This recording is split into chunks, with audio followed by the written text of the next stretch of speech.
Surah Taha. وَلَا تَعْجَلْ بِالْقُرْآنِ. Do not hasten with this Quran.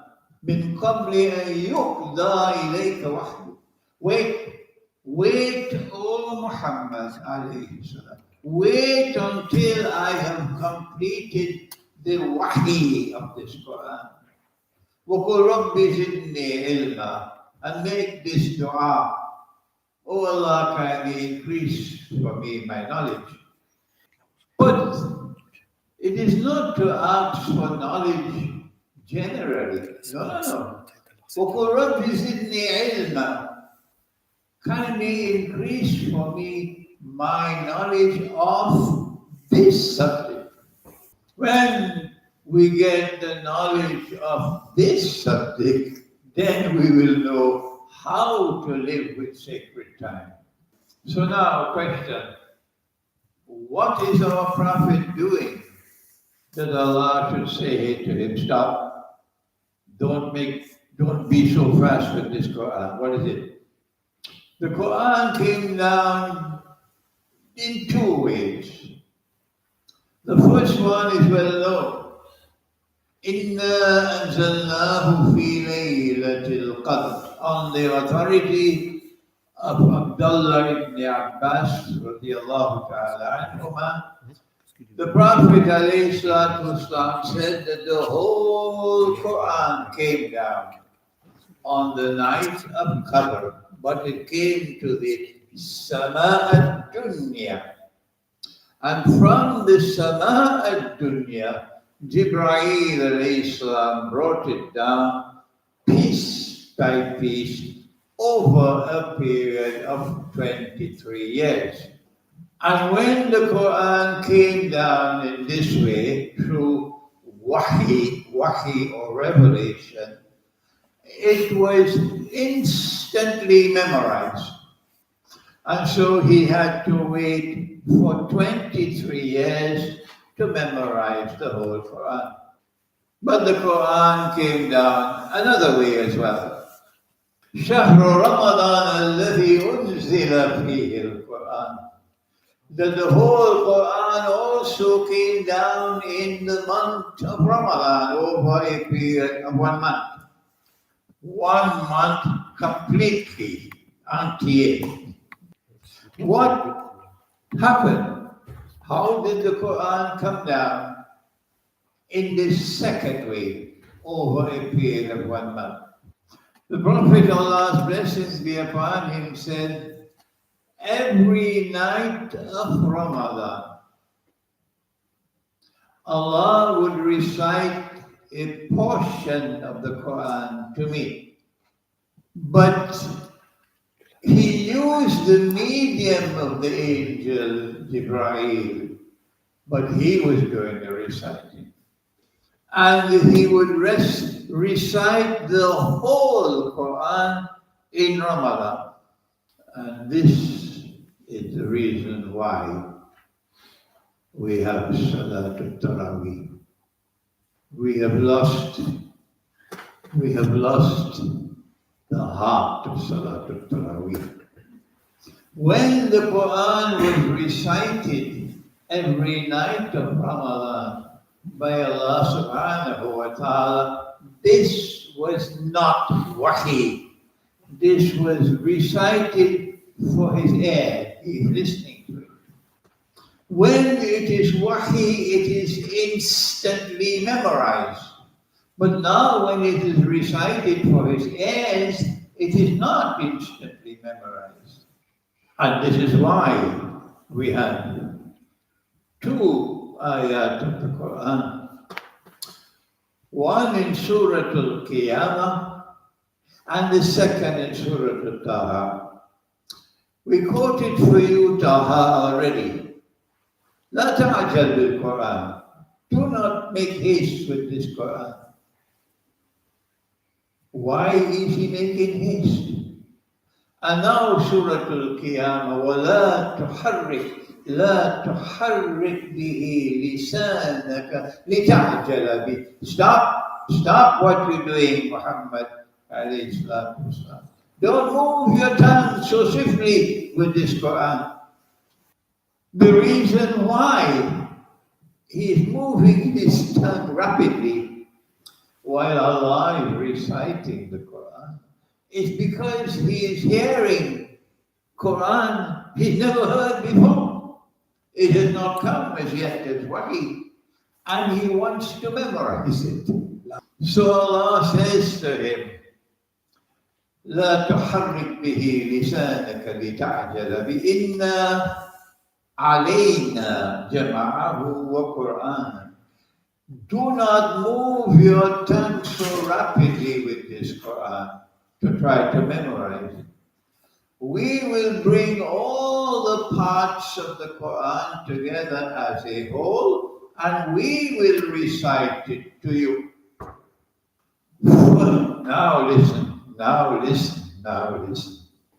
فَإِذَا قَرَأْنَاهُ فَاتَّبِعْ الْقُرْآنَ فَإِذَا قَرَأْنَاهُ فَاتَّبِعْ الْقُرْآنَ. Let me say it one more time. فَإِذَا قَرَأْنَاهُ فَاتَّبِعْ الْقُرْآنَ. And when I have recited this Quran to you, you must follow that way of recitation. ثم إن علينا بيان. After I have taught you how to recite the Quran, only then will I teach you the Quran, the meaning of the Quran. So tomorrow, when we begin the subject of methodology for study of the Quran, the first page in methodology, you cannot study the Quran unless you are reciting the Quran. And that's why I wrote my book, The Quran and the Moon, Methodology for Recitation of the Quran. I was astonished when I met a Christian friend, a scholar. He's from the Balkans, from Serbia, Belgrade. He lives here in France, and he teaches methodology for reciting the Gospel. I asked him to write the foreword to my book of the Moon. Now then, the Prophet is hearing every year in Ramadan the whole Quran. Except in the last year of his life, Allah recited the whole Quran twice. Now, and only now, can we understand this ayah of the Quran in Surah Al-A'la. Listen to it. سَنُقْرِئُكَ فَلَا تَنْسَى إِلَّا مَا شَاءَ اللَّهُ. I am going to teach you to recite. Recite what? Only the Quran, nothing else. I am going to teach you to recite the Quran. And when I teach you to recite the Quran, you will not forget what I teach you, except that which I want you to forget. So what is that part of the Quran that Allah is teaching him to recite? But Allah then makes him forget. Who will help me? Qui peut m'aider? Yeah. The parts of the Quran which were recited by the angel Jibreel alayhi salam. What has not gone into revelation? MashaAllah. Correct answer. Many of the ulama can't give that answer that he gave.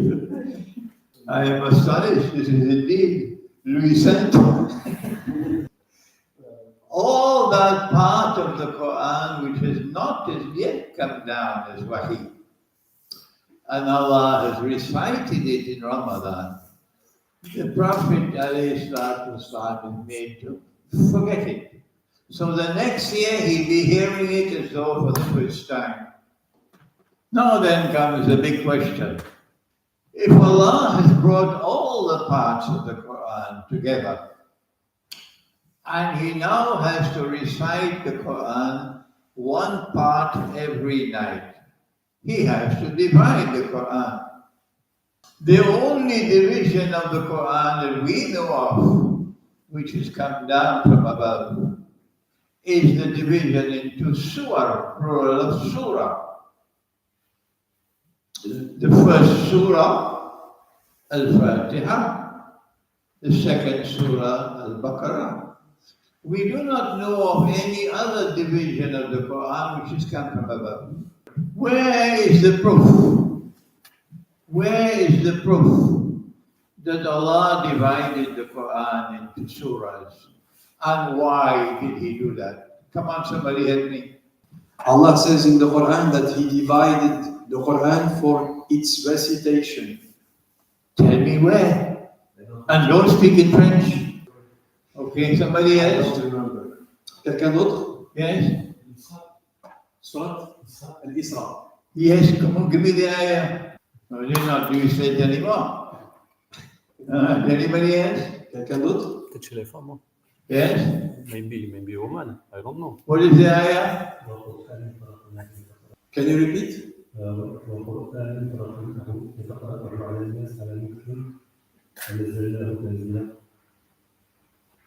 Quran, you have divided it in parts. Is it the correct verse? He's speaking in French or Arabic? In Arabic. What did he say? Is that the ayah? That's not the ayah. C'est pas la bonne. C'est pas Qur'anan. Yes, Surah Al-Isra, correct.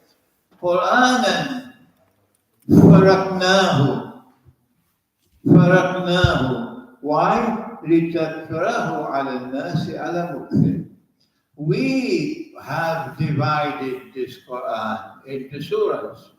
And the reason why we divided the Quran into surahs was not primarily for knowledge. No. We divided the Quran into surahs primarily for method of recitation. So if the Quran begins with a surah with 7 ayat, Surah Al-Fatiha, this is for the purpose of recitation. And if after that comes the longest surah of all in the Quran, 287 ayah, this is for the purpose of recitation. 7 verses here and 287 there. 86. What is the meaning of this? Because Allah explains in the Quran, سَبْعًا مِنَ الْمَثَانِي وَالْقُرْآنِ الْكَرِيمِ, that there are 7 oft repeated verses and the Quran that is noble. He separates the two. Why? Because every night that you sit down to recite the Quran, you always begin with Al-Fatiha. Always. And then you recite the juz for the night. Luckily. So, Fatiha is luckily, the key for opening the Quran. Without the key to open, you cannot recite the Quran. It won't be accepted. The Quran is not a lifeless thing. The Quran is alive. It's called travaux préparatoires. You have to first open the Quran, then you can recite the Quran. And so now then, why does the Quran begin with the longest surah of all? But that's not all. The Quran begins with 6 long surahs. 6 long surahs. Is this by accident? This is our answer. And you do not have to accept our answer. No. If you are not comfortable with it, you can look for something else. We say that Allah begins the Quran with 6 long surahs, so that these 6 long surahs are recited on the first 6 days of the month. Since Allah recited Ramadan, He waited for the Hilal of Ramadan. So we always begin the Quran with the Hilal.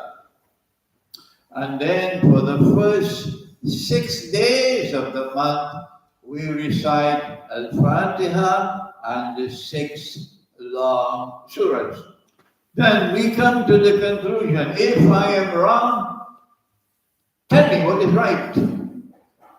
That on the first night, when Allah recited the Quran to Nabi Muhammad, alayhi salatu wasalam, He recited Al-Fatiha and the whole of Al-Baqarah. And on the second night, Al-Fatiha and the whole of Ali Imran. And on the third night, Al-Fatiha and the whole of An-Nisa. And on the fourth night, Al-Fatiha and the whole of Al-Ma'idah. And on the fifth night, Al-Fatiha and the whole of Al-An'am. And on the sixth night, Al-Fatiha and the whole of Al-A'raf. If I am wrong, tell me what is right. Allah would not divide the Quran into surahs for the purpose of recitation. And then on the first night, He recites until, you won't believe this. You won't believe this. This nonsense. That on the first night He recited until verse 141 in Al-Baqarah. And then He chopped. And then the second night He started from 142 until 252. And then He chopped. And on the third night He from 253 until Ali Imran 91. He did not do this nonsense.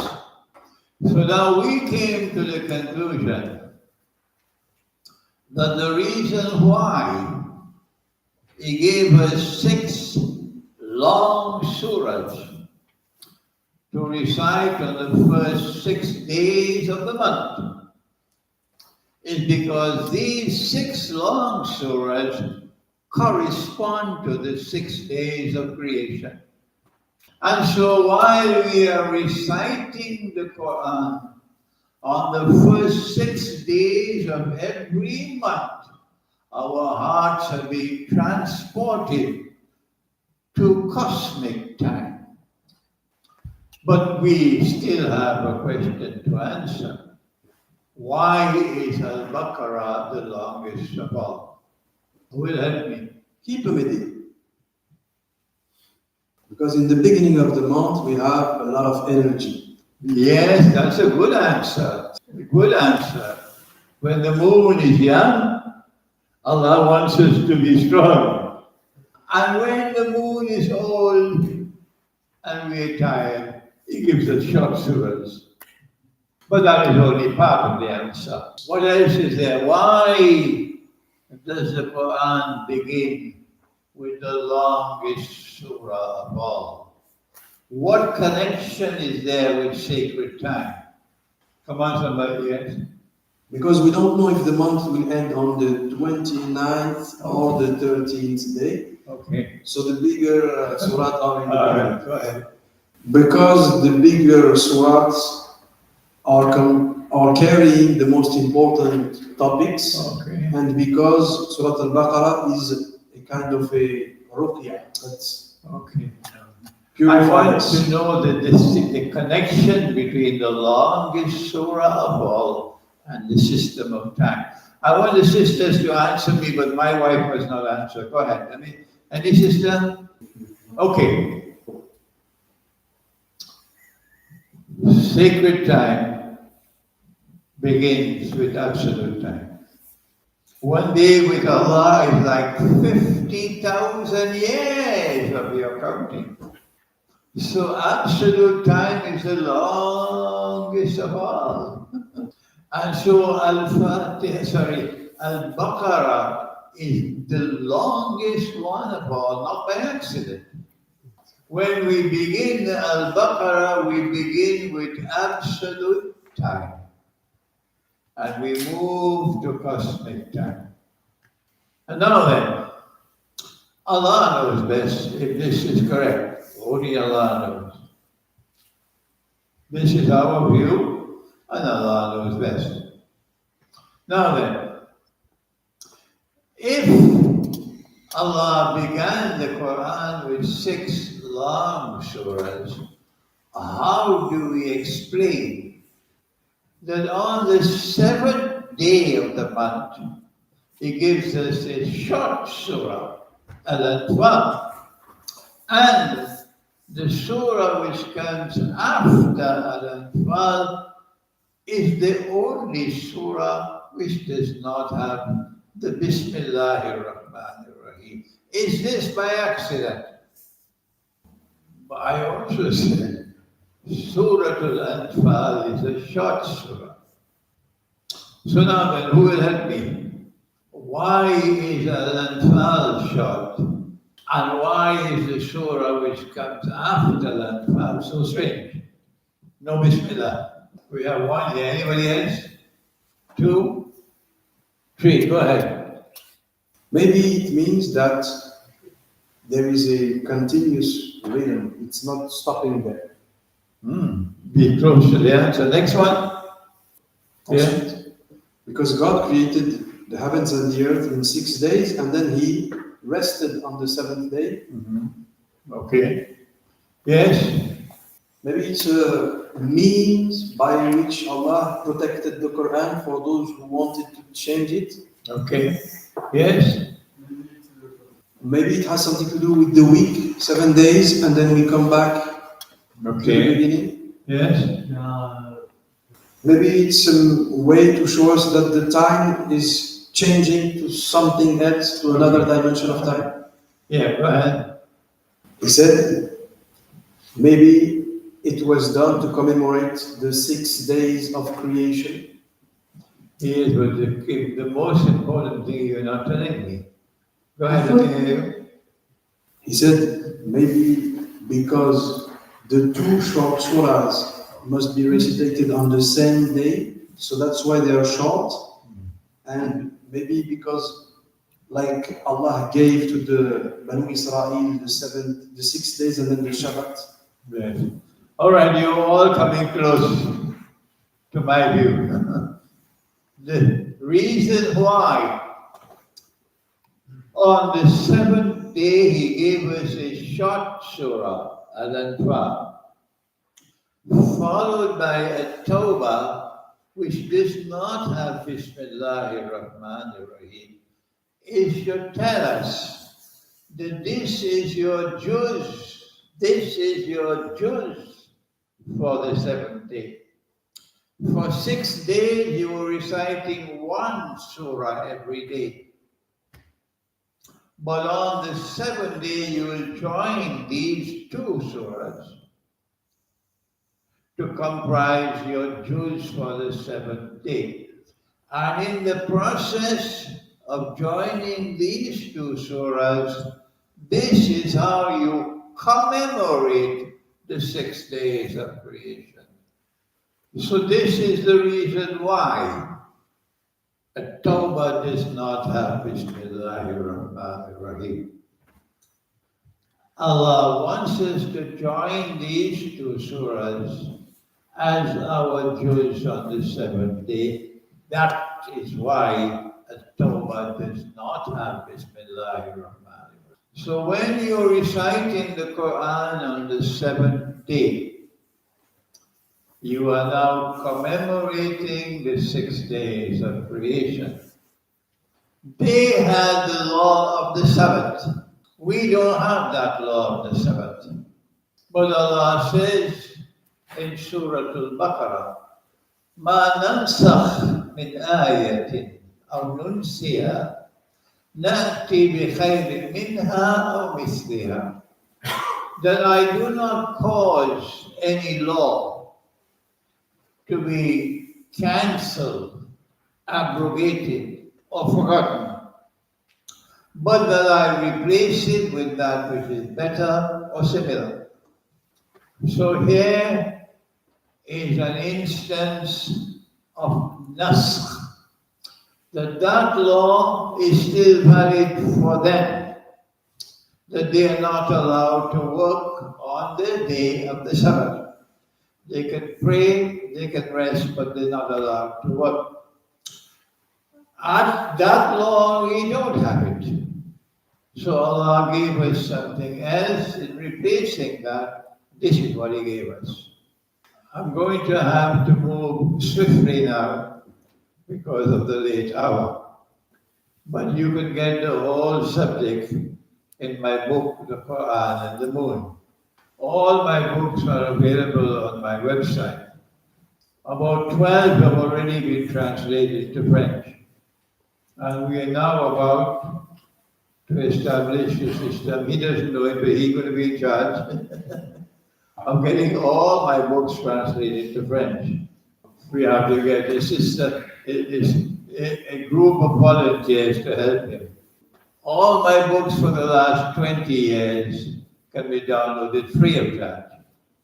I would spend a whole year or more in writing a book and then put it on the internet for free download. And I earned my livelihood as a writer. But now the people are becoming less and less capable of buying books because slavery is coming. Ça vient. Ça arrive.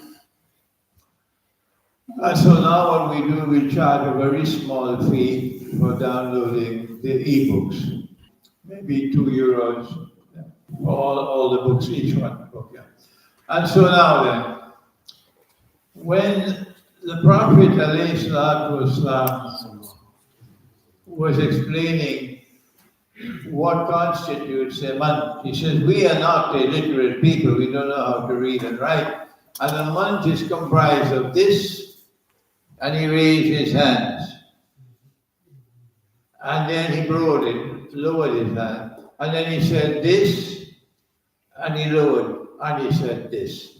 So a month is comprised of first part 10 days, second part 10, third part 10. Except that in the last part, sometimes the moon is seen at the end of the 29th day. So the month will have 29 days. So now then, on the 7th day, we have 2 surahs. On the 8th, 2. On the 9th, 2. And on the 10th, 2. But on the 11th one, and this is for marking the first 1/3 is now ended. I am leaving out parts of the subject to save on time, okay? When the moon is half, la lune de miel, the middle of the month, full moon, then Allah gives us Surah An-Nur. Surah An-Nur when there is full moon. And when the second part of the 10, the 30, the second 10 is ending on the 20th day, then on the 21st day Allah gives us something to mark the beginning of the last 1/3. In Ramadan, this distinction between the first 1/3, the second, and the third 1/3 is very important, because we know that in the last 1/3 of Ramadan, there is Laylatul Qadr, which is better than 1,000 months. And on that night, تَنَزَّلُ الْمَلَائِكَةُ وَالْرُوحُ, the angels come down, and the Ruh, meaning Ruhul Qudus, min kulli amr, to perform any task assigned to them by Allah. And that's why Mama and Grandma used to teach us, you have to welcome the angels. And the reason why Allah given us incense, bakhur, is because the angels love the bakhur. So when the 21st night of Ramadan comes, We know Laylatul Qadr is one of the odd nights of Ramadan, the last 1/3. So all the children will be waiting, Mama, when you going to put Bahur? It is 21st night now. We have to welcome the angels. This is important in the psychology of religion. So now every month Allah prepares us for Laylatul Qadr. Every month. Because on the 21st day, He gives us Suratul Fussilat. And in Suratul Fussilat there is this ayah. إِنَّ الَّذِينَ قَالُوا رَبُّنَا اللَّهُ ثُمَّ اسْتَقَامُوا تَتَنَزَّلُ عَلَيْهِمُ الْمَلَائِكَةُ أَلَّا تَخَافُوا وَلَا تَحْزَنُوا وَأَبْشِرُوا بِالْجَنَّةِ الَّتِي كُنْتُمْ توعدون إلى آخر الآية.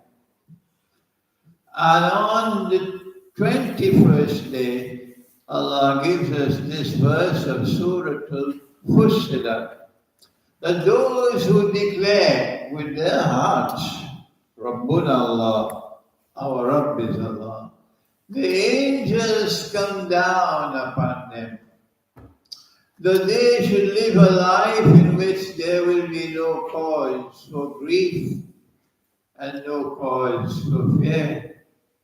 This is how Surah Al-Fussilat welcomes the last 1/3 of the month.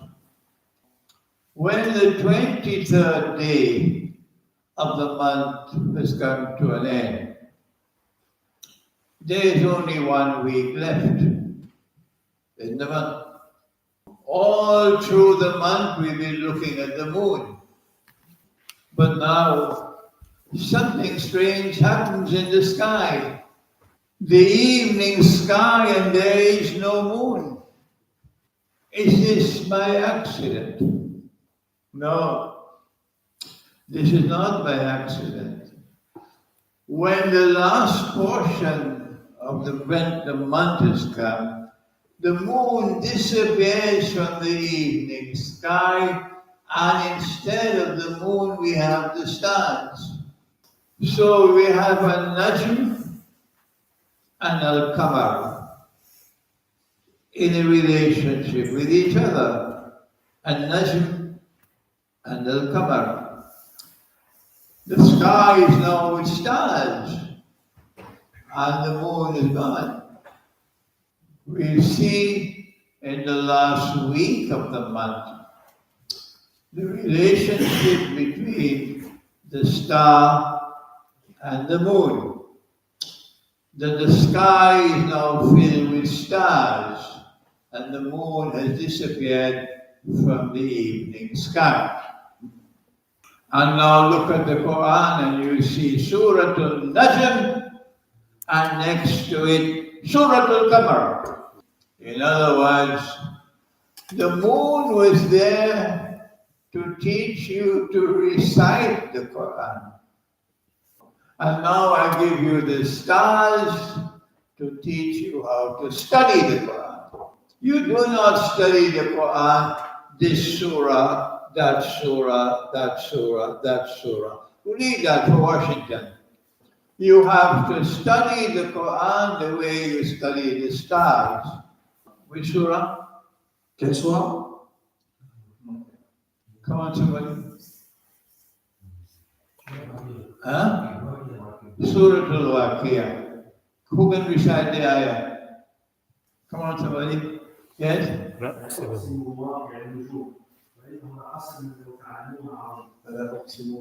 right. MashaAllah, MashaAllah. I'll come back to Louis Saint another time, inshallah. I'm happy. فَلَا أُقْسِمُ بِمَوَاقِعِ النُّجُومِ وَإِنَّهُ لَقَسَمٌ لَوْ تَعْلَمُونَ عَظِيمٌ إلى آخر الآية. And so now then, as the month comes to an end, Allah transports us from a methodology for recitation of the Quran to a methodology for study of the Quran. But now then, Which night is it? Laylatul Qadr. We know it's one of the odd nights. Around the world, we are told it's 27. So 27, the masjid is packed. 29, everybody in the bazaar. 29, everybody in the market, bazaar. Is there a hint from Allah which night is it? Yes, there is. You have to look to see where did He put Suratul Qadr in the Quran. And when we look at the location of Suratul Qadr in the Quran, we come to the conclusion that Laylatul Qadr is most likely the 29th night of Ramadan. I am taught this way of reciting the Quran not only to Muslims, but to Christians as well. There might be some of the Christians listening to this lecture on the internet. And these are Christians, and they say, Sheikh, I'm reciting the Quran with the moon. Yes, I just gave a lecture at the University of Belgrade. And sitting next to me and translating my lecture was a very famous professor of law. And the auditorium was packed to capacity, no place to sit down. And that professor told me he's already memorized a few surahs of the Quran. He's Christian. He can recite it in Arabic. You will recite the Quran this way all the rest of your life, and so do your wives and your children, provided you fall in love with the Quran. There are some who have more love for the euro than for the Quran. There are some who have more love for a woman or a man than the Quran.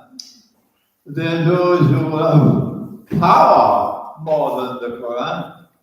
There are those who love life, they want to live for 1,000 years, more love for life than the Quran. I will not ask you to love the Quran unless I am also one who loves the Quran. The greatest love of my life is the Quran. And so now we conclude. If you recite the Quran this way, with the moon, with the correct tunes every night, and you khatam the Quran every lunar month, you, your wife, your children, then you will eventually live with sacred time. And when you live with sacred time, you will no longer perceive time moving faster and yet faster. Whatever I have taught you, if you are convinced it is correct, you must teach it to the others who come to the masjid but are not here. Now, if you don't mind, I have a question to ask. I don't want to embarrass you. I just want to know, is there anyone who completes the recitation of the Quran every month? Put your hands up. One, mashallah, two, three, mashallah, okay. All right, so tomorrow we turn to the methodology for study of the Quran for 2 days. And then on Yawmul Ahad, the most important event now awaiting to occur in history is the return of the Messiah, Nabi Isa alayhi salam. And then Yawmul Isnain, Monday, it's a general day for any questions you want. And I say goodbye on Yawmul Isnain, Yawmul Thalatha, inshallah. Any questions? The question is, when you said that we have a virus in the heart which is modifying our perception of time, is everybody the same? At what level does one have this distortion of his perception of time? As you depart from living with sacred time, you increasingly perceive time moving faster and faster. And as you return to living with sacred time, you eventually no longer perceive time moving faster. De cette concordance, When Muhammad Amin writes his essay on the night and the day, and inshallah, make sure it's a comprehensive essay and it's written the way a poet would write. Then you'll get some meat to eat, to fill your stomach, of how to live with sacred time. This essay will help you. the question is, can we relate the different cycle of human being with the different cycles of lunar time? For example, the hormone, which are secreted on the 6th days, not on the 7th, or the baby, the process of creation of the baby in the mother's womb and after his birth, etc. I don't have the competence to offer any comment other than one, and that is the cycle that women have, monthly cycle. When a woman has a monthly cycle, then it is normal for her not to recite the Quran. When the monthly cycle has ended and she's taking her ghusl, she must now check to see how much time there is left before the month will end.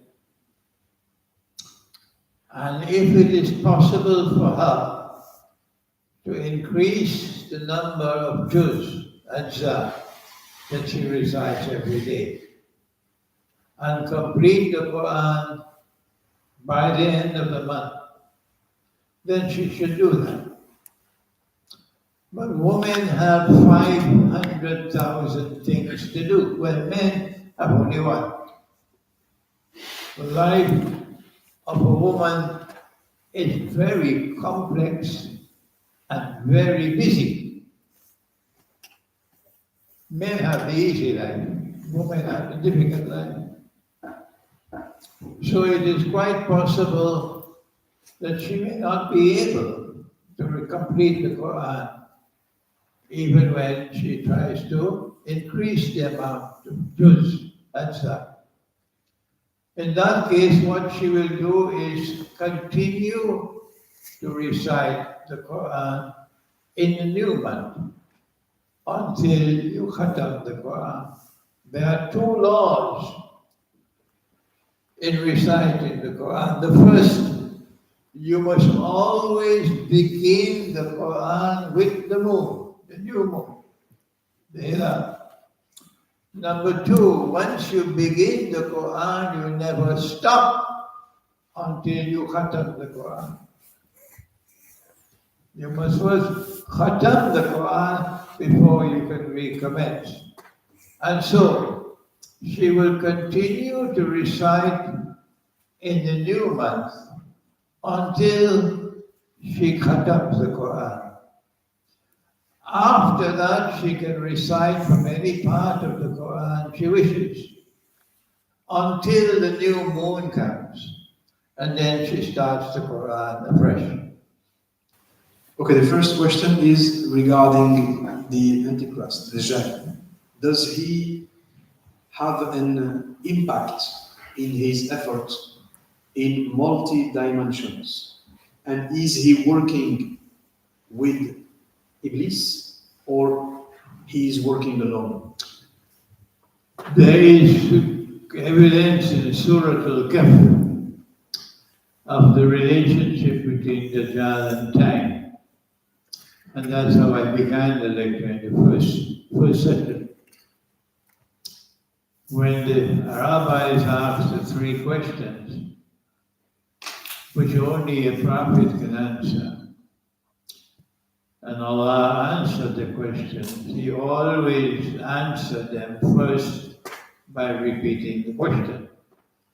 وَيَسْأَلُونَكَ عَنِ الرُّوحِ وَيَسْأَلُونَكَ عَنْ ذِي الْقَرْنَيْنِ. But the third question about the young man in the cave, he does not repeat the question. Answer, because this one is connected with Dajjal and he wants to keep them guessing. In this story about the young man in the cave, we see movement in different dimensions of time, continuous movement back and forth, and that is the Dajjal.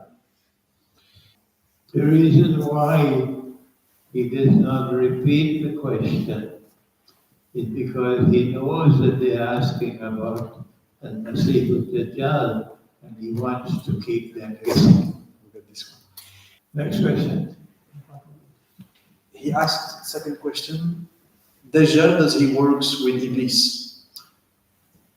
ويبعث معه شياطين يشبهون بالأموات يقولون للحي تعرفني أنا أبوك أنا أخوك أو ذو قرابة منك.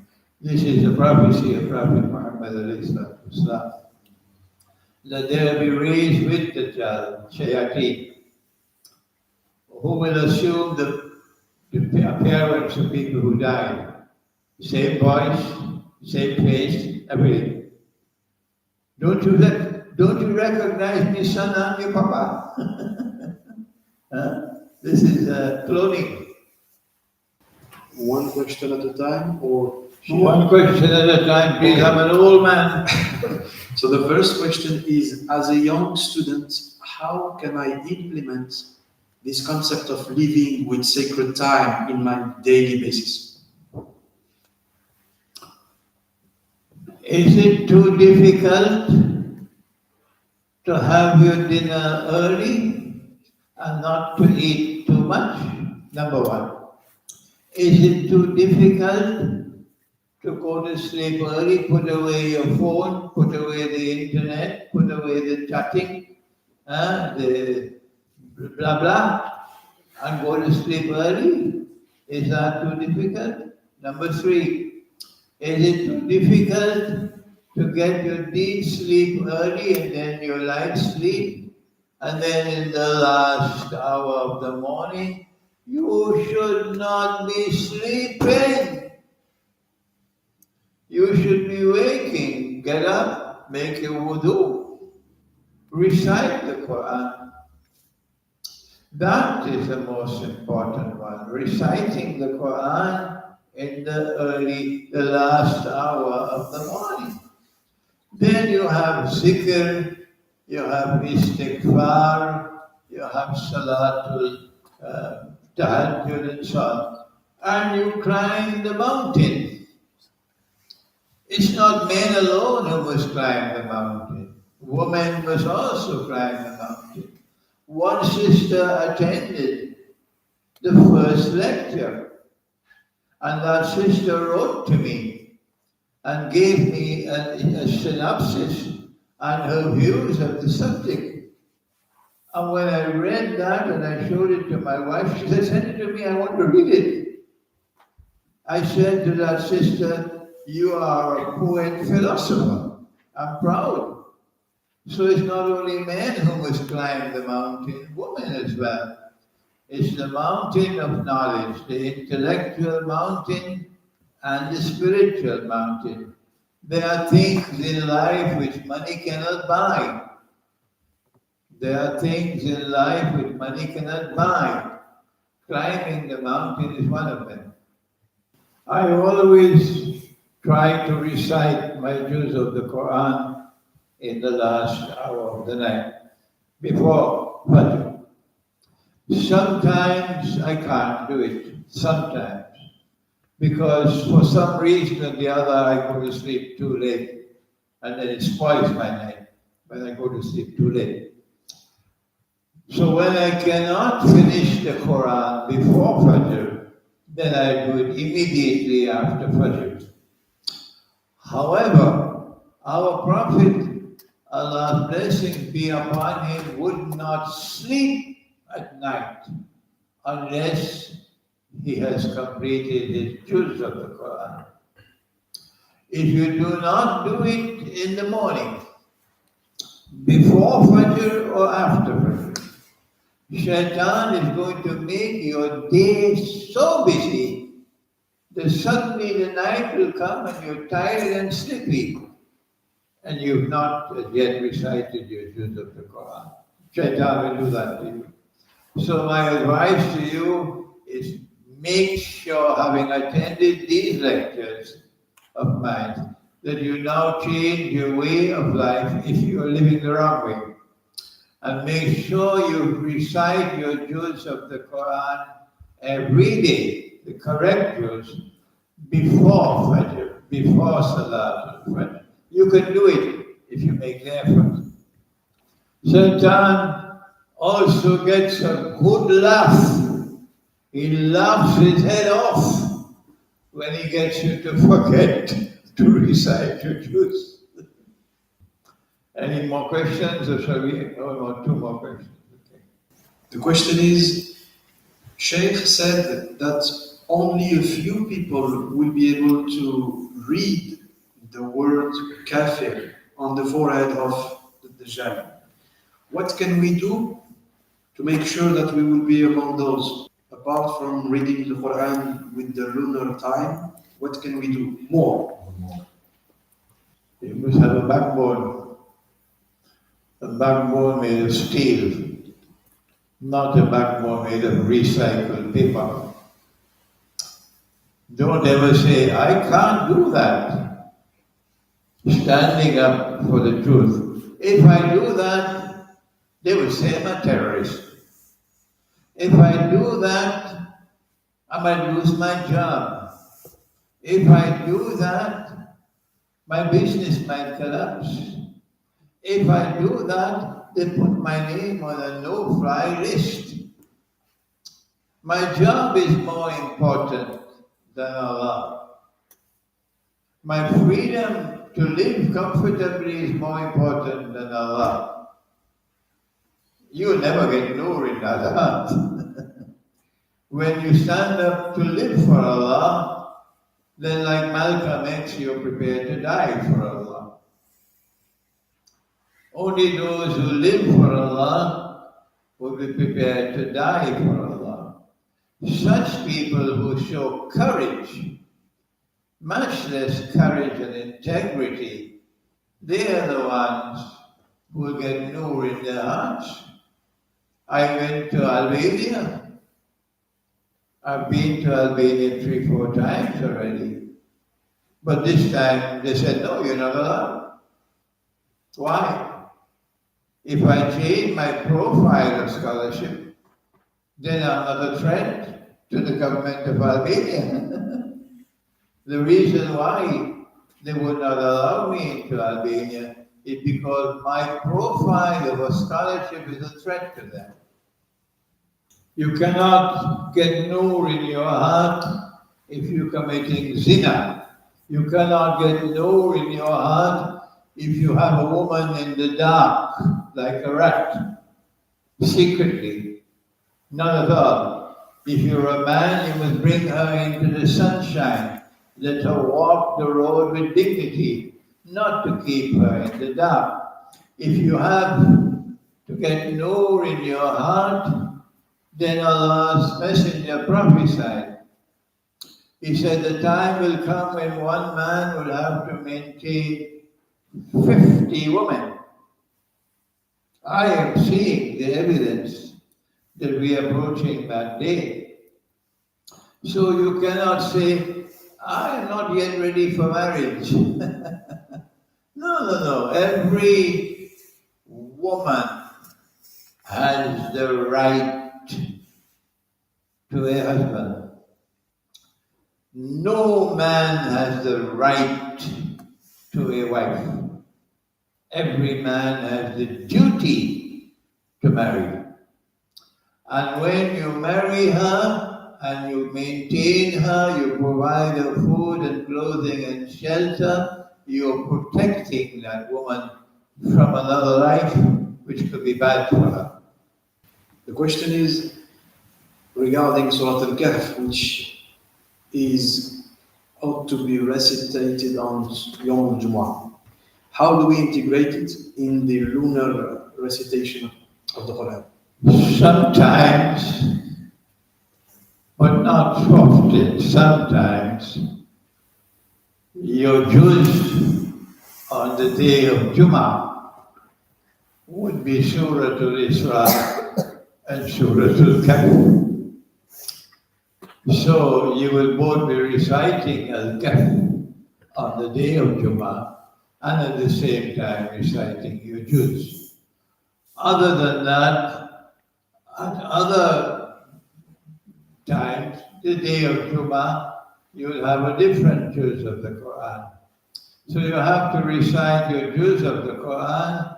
In addition to that, you also have to recite Surah Al-Kahf. But of these two, which one is more important? Answer: reciting your juz of the Quran is vastly more important. So if you don't have the time to do both, make sure you recite your juz of the Quran. But if you can recite Al-Kahf as well, then you do that. The question is it acceptable to divide the juz of the day in 2 or 3 parts in the day? Yes, there is no prohibition, provided that you complete your juz before you sleep. You can recite the juz in parts during the day, provided that you complete your juz before you sleep. Yeah.